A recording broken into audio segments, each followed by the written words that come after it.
பழனிவேல் முருகனுக்கு அரோஹரா என்று திருக்கோவிலில் குவிந்த பக்தர்களின் மலைக்க வைக்கும் காணிக்கை.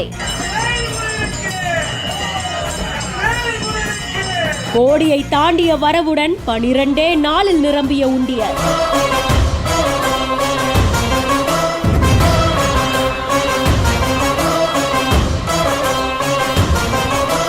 ரொக்கத்தையும் தாண்டி கிடைத்த அதிசய பொருட்கள் என்னென்ன தெரியுமா?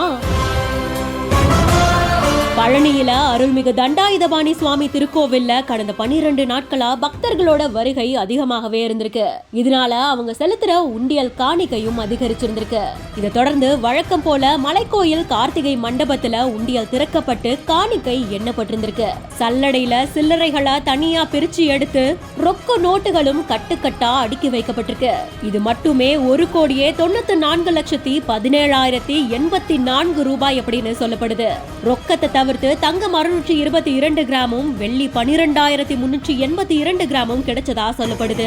இதுல தங்கத்தாலான வேல், தாலி, மோதிரம், செயின், தங்க காசு போன்றவையும், வெள்ளியாலான காவடி, வளையம், வீடு, தொட்டில், வேல், கொலுசு, பாதம் உள்ளிட்டவையும் காணிக்கையா செலுத்தப்பட்டிருக்கு.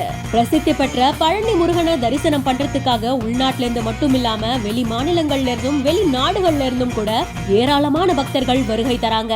இதனால உண்டியல்ல வெளிநாட்டு கரன்சி நோட்டுகள் 504 கிடைத்திருக்கு. இது தவிர பித்தளையாலான வேல், ஏலக்காய், முந்திரி, நவதானியங்கள், பட்டாடைகள், கையில கட்டிக்கிற கை கடிகாரம் உள்ளிட்டவையும் காணிக்கையா செலுத்தப்பட்டிருந்திருக்கா. இந்த அத்தனை காணிக்கையையும் எண்றதுக்கு ஏராளமான திருக்கோவில் அலுவலர்கள், வங்கி பணியாளர்கள்னு கலந்துட்டு இருந்திருக்காங்க. அது மட்டுமில்லாம கோவில் இணை ஆணையர் மாரிமுத்து அவர்கள், துணை ஆணையர் வெங்கடேஷ் அவர்கள், உதவி ஆணையர் லட்சுமி அவர்கள், அறங்காவலர்களும் கலந்துட்டு இருந்திருக்காங்க. இந்த செய்தி குறித்த உங்களுடைய கருத்துக்களை கமெண்ட் செக்ஷன்ல பதிவு செய்யுங்க. மேலும் செய்திகளுக்கு பிஹைண்ட் நோட்ஸை ஃபாலோ பண்ணிக்கோங்க.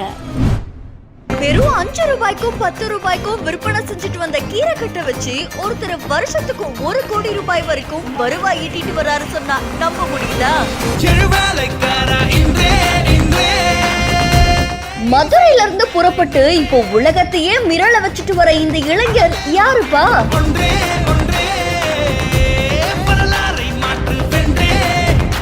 பாரம்பரிய உணவு வகைகளை வச்சு கிட்டத்தட்ட உலகம் முழுக்க ஃபேமஸ் ஆகியிருக்கிற இந்த ஸ்ரீராம் பிரசாத் யார்? சின்ன வயசுல நம்ம பார்த்த கார்ட்டூன்ல இருந்து பெரியவங்க வரைக்கும் எல்லாருமே கீரை சாப்பிட்டா ரொம்ப ஹெல்த்தி அப்படின்னு தான் நம்ம கிட்ட சொல்லி வளர்த்திருப்பாங்கல்ல. ஆனா அந்த கீரை பிசினஸ் மூலியமா ஒரு பெரிய தொழிலதிபர் ஆகலாம்ப்பா அப்படின்னு நிரூபிச்சு காமிச்சிருக்கவங்க தான் ஸ்ரீராம் பிரசாத் அப்படின்றவங்க.